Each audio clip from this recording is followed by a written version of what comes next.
आणि आता आजी आजोबा तुमच्याविषयी या घरातल्यांना काय बोलायचं आहे आपण ऐकूया. सुरुवात मुलापासून.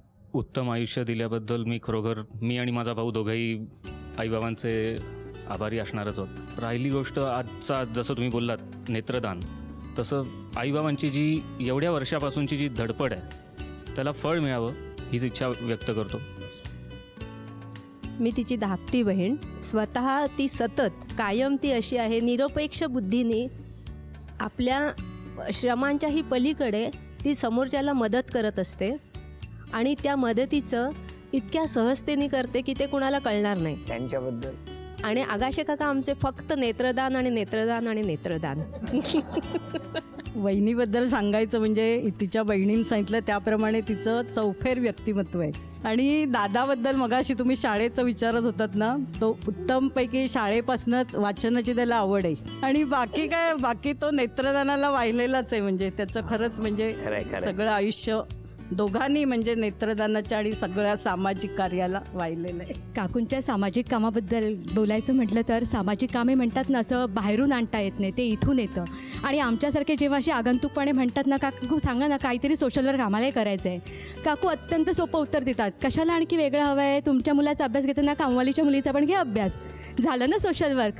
म्हणजे इतकी सोपी सोल्युशन्स काकूंकडे असतात. खरंच खूप कौतुक आहे काकूंचं. या सगळ्या गप्पा सुरू आहेत आणि आपण बघितलं यांच्या प्रती असलेल्या प्रत्येकाच्या मनातल्या भावना प्रत्येकाने व्यक्तही केल्या, त्यांच्या कार्याबद्दल सांगितलं. आता या टप्प्यावर एक छोटासा खेळ आहे. 3 टप्पे पूर्ण झालं तर पहिलं बक्षीस, 5 टप्पे पूर्ण झाले तर दुसरं बक्षीस.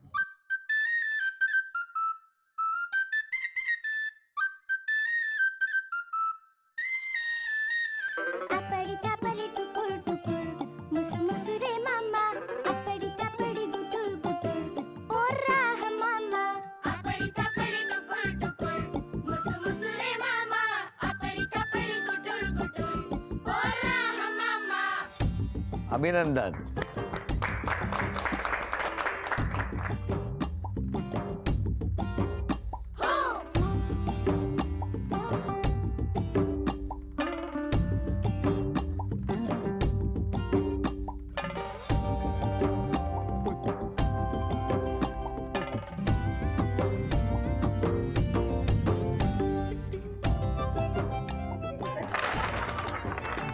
झी मराठीकडून ही भेटवस्तू तुमच्यासाठी.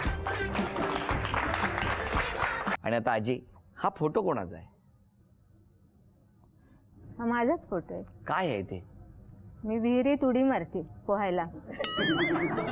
असे खूप धक्के बसतील मी काय काय करते लहानपणापासून कळलं तर. हे विहिरीत उडी मारतानाचे फोटो? हो. मला वाटलं विहिरीला त्यांनी बांधून ठेवलं होतं की काय तुम्हाला. तुमचं मत जर मांडायचं असेल तर तुम्ही ठामपणे मांडा. अगदी. हो की नाही? मला माझ्या सांगा. वडिलांनी मला दिलेलं आहे. म्हणजे आपल्याला जे वाटतं ते बोलायचं. हा, सांगितलं प्रत्येकाला मत असलंच पाहिजे, Correct हे आहे. त्यांचं म्हणणं. मग तुमच्या मताप्रमाणे सांगा, आजोबांनी स्वभावात कुठला बदल करायला पाहिजे होता? फार वादाचा मुद्दा आहे. नाही, पण कशाला ते आता 40 वर्षात सांगावं. सोडून दिलं? वडिलांनी सांगितलंय की नाही? बाबांनी सांगितलं होतं की नाही? सांगा. कलाकार आहे, खूप गोष्टींची आवड आहे, खूप गोष्टी करतात, पण फार साठवणूक करतात. हो. बरं आजी, कुठलं बालपण तुमचं? आमचं बालपण हुबळीचं. हुबळीत कुठे? हुबळीत स्टेशन रोडजवळ आमचं घर होतं. बरं बरं बरं. घरी कोण कोण होतं? घरी बरीच मंडळी होती. माझे 5 भाऊ, मग त्यांच्या बायका, त्यांना 8-8 मुलं झाली. ती बहिणी 2, त्यांची पण त्यांना 4-4 मुलं झाली. बापरे, आणि भरपूर सगळी लोकसंख्या मोठं कुटुंब, तुमच्याच एवढं घरात होती वाटतं. आमच्या घरात ॲक्च्युअली 3 बाळंतिणी असायला 3 गरोदर बायका असायच्या. म्हणजे घर होतं की प्रसूतिगृह होतं? नमस्कार. नमस्कार सर. तुमचं बालपण कुठलं आजोबा? मी धारवाडचा. मला एक भाऊ आणि आम्ही दोघेच जण. आणि सगळं बालपण मग कुठे तिकडे? धारवाडलाच गेलं. घरी कोण कोण होतं तुमच्या? घरी पहिल्यांदा माझे बंधू, माझे वडील, माझी आई फार आजारी असायची, त्यामुळे फारच अडचणीचं गेलं बालपण. अच्छा. पण नंतर जेव्हा माझ्या बंधूचं लग्न झालं त्यानंतर माझी बहिणी आली, तीच माझी आई बनली आणि बंधू माझे वडील बनले.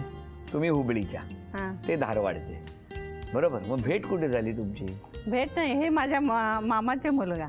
अरे वा. धारवाड आणि हुबळीमध्ये मग कुणी कोणाला आधी बघितलं? बघतच होतो आम्ही लहानपणी, एकमेकाच्या घरी जात होतो, येत होतो. त्यावेळी लग्नाचा विचार नव्हताच. नाही, मग लग्नाचा विषय कधी झाला? लग्नाचा विषय म्हणजे जेव्हा मी मॅट्रिकला आले, म्हणजे मॅट्रिक म्हणजे आमच्याकडे 11वी असायची त्यावेळी, आणि फर्स्ट इयर सायन्सला मी आले बर. तेव्हा ह्यांचे ग्रॅज्युएशन संपलं. हा. BBSc केलं ह्याने व्हेटरनरी मेडिसिनमध्ये. बर. आणि मग ते मुलगी शोधायला लागले. मग त्याने आधी आमच्या घरी प्रश्न टाकला. काय हो, कसं काय ते? Young man with money is always in need of a wife. त्याप्रमाणे मी आपलं ग्रॅज्युएशन झाल्यानंतर आता नोकरी मला कायमची होती, म्हणजे सांगून आली होती. मी बाहेर पडल्यावर म्हटलं की मला नोकरी असतात. मग त्यामुळे म्हटलं लग्न करूया आता. नाही, पण कॉलेजमध्ये असताना इतके देखणे स्मार्ट तुम्ही, बरोबर की नाही? आमचं कॉलेज भेटणार पशुवैद्यकीय महाविद्यालय, तिथं मुली जवळजवळ नसायच्या, त्यामुळे त्यातून मी सुटलो. मग जेव्हा आता वेळ आली तेव्हा पहिल्यांदा आम्ही सहज शब्द टाकला, परंतु यांच्या घरातून त्यावेळेला विरोध होता. काय झालं, का विरोध दिला तुम्ही? माझा भाऊ त्यावेळी तो मुंबईत कामाला होता. तो म्हणतो काय व्हेटरनरी डॉक्टरला, जनावरच्या डॉक्टरला काय द्यायची मुलगी, असं त्यांना वाटलं. स्ट्रगल ते आधी तयारी नव्हती. स्ट्रगल. हा, मग यांना तसा निरोप गेला. वडील पण म्हणाले बघूया दुसरं स्थळ आलं तर म्हणून. आणि मग ॲक्च्युली मग ह्यांच्या घरात थोडी नाराजी झाली. होणारच ना, म्हणजे मग काय? हे दुसरं स्थळ बघायला गेले. काय झालं? थांबा, काय इंटरेस्टिंग पार्ट. काय असतं, मला 2-3 स्थळं आली आणि नाकारून चालत नव्हतं, कारण घरात आमच्याकडे महिलाच नव्हे, एक फक्त माझी वहिनी, तीच एक महिला होती. बरोबर. त्यामुळे आमच्या घरात सुद्धा गरज होती आणि आम्हाला सुद्धा त्याची जाणीव झाली आणि म्हटलं बघूया म्हणून 1, 2, 3 स्थळं बघितली. अच्छा, आणि 3 मुली सांगायची गंमत म्हणजे काय, त्या सगळ्या मुली मला नपास करायच्या हो. पण त्याची कारणं निर्णय होती, नंतर मला कळाली. काय? नाही, ती कारणं नका सांगू. ना म्हणजे काय असतं, हा जनावरांचा डॉक्टर आणि म्हणजे काय मामा वरेलकरनं म्हटलंय ना, जनावरांचा डॉक्टर म्हणजे तो काय उपयोगाचा नाही. मग मला मन कट्टू व्हायचं, जाऊ दे फिर वही दिल लाया म्हणून जाऊया आपण कधीतरी. काय काय काय हिंदीत? हा, गाणं छान. असे गाणं म्हणा ना 2 ओळी. नाही तेच गाणं नाही, आजोबा म्हणावं. म्हणतो दुसरं म्हणा म्हणतो. पाहिजे 2-4 प्राणी घेऊन येतो मी. नाही माउथ ऑर्गन हो, वाजवतो. वाजवतो. द्या रे, आणलाय की नाही? आणलं ना, हा घ्या. हा, मग हा त्याच्यावर. नाही त्याच्यावर दुसरं वाजन, पण ते नाही. पण मला एक विचारायचंय. हा. हे बघा, पूर्वी कृष्ण कन्हैया होते, हा. बरोबर? ते बासरी वाजवायचे, हो. त्या गायी वगैरे यायच्या. हो.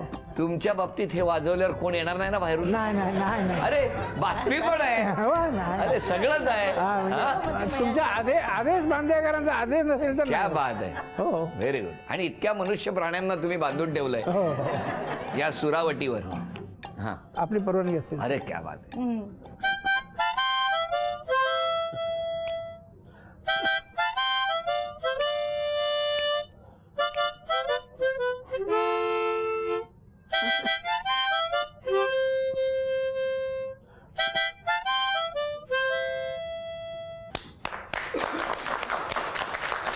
आजी, बघितलं, इतक्या कला होत्या तरी तुम्ही नकार देत होता तेव्हा. नाही, ते आमच्या हातात काहीच नव्हतं त्यावेळी. आई वडील ठरवतील त्याला होय म्हणायचं. मग स्वतःच असं ओपिनियन काहीच नव्हतं. मग घरात परत डिस्कशन झालं. परत झालं हो, डिस्कशन. आणि म्हणे मग हरकत नाही, आपण आता नाही करूया. तोपर्यंत हे गेले होते मुलगी बघायला. हा.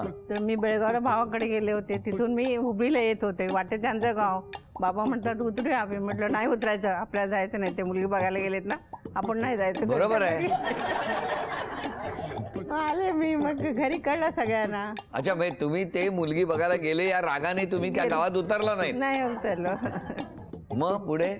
मग आली. मग माझी यांची वहिनी, म्हणजे माझी ती मावस बहीणच आहे, ती आली, घरी आली. आणि आमची तयारी आहे, तुमची तयारी असेल तर आमची आहे असं वडिलांनी मग एकमेकाने बोलून ते ठरवलं. तेव्हा मग आमचं लग्न ठरलं. क्या बात आहे. काय केवढा स्ट्रगल झालाय तेव्हा. आता लोक लग्नाला हनीमूनला जातात, तसं नव्हतं आमच्यात. अरे अरे अरे अरे, वाईट वाटतंय. काळ वेगळा होता. अरे अरे. बरं, कधी प्रेम व्यक्त केलंय का? हा, काय माझ्याकडे काय बघताय? पण असं म्हणालाय की माझं तुझ्यावर प्रेम आहे, असं कधी म्हणाला? म्हणालोच लय वेळा. दुसरे कुठं फालतू फिरलोच नाही, बायकोच प्रेम केलं. हो, मग आम्ही कुठे म्हणतो दुसऱ्यावर करा म्हणून.